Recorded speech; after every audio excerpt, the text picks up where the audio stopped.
Hi, my name is Gil Klein, and this is Project Zero for CS50's web programming with Python and JavaScript. For this project, we were tasked with rebuilding Google's search's functionality. So let's jump right into it. The first specification states that we should have 3 separate pages, one for the standard Google search, one for image search, and one for advanced search, and there should be links from each page to the other 2 in the upper right. So, over here, we see Google's actual search page, and here we have my own on my local machine. Here's the standard Google search page. Over here we have the images page, and here we have the advanced search page. And as we can see, each page links back to the other 2.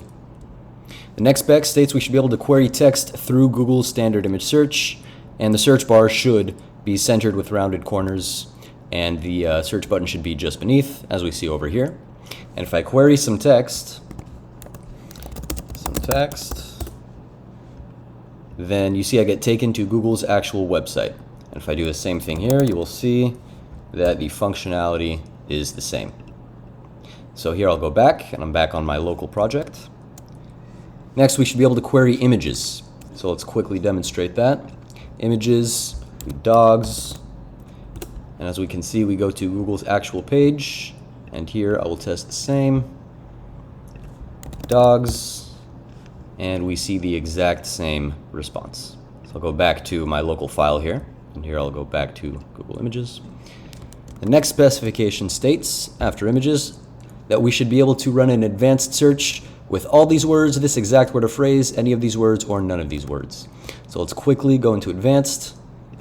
All of these, we'll hit advanced, and we see that all of these come up.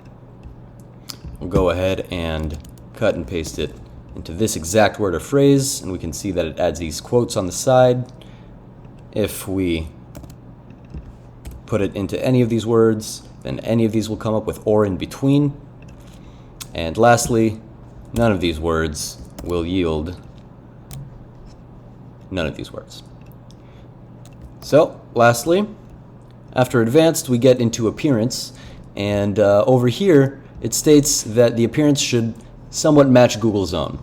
So here is my own, and what with the favicon that I chose here and with the logo, I feel I did a pretty good job of matching Google's own CSS.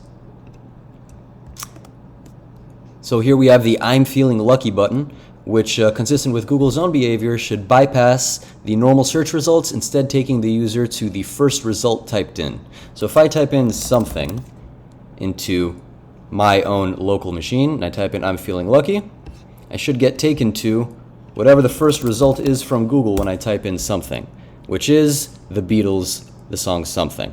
And as we see, that is the case over here. And lastly, aesthetics. The CSS should match Google's own as best as possible, and I have done this by incorporating this X button here, which will clear the text. This has been Project Zero. Thank you for watching.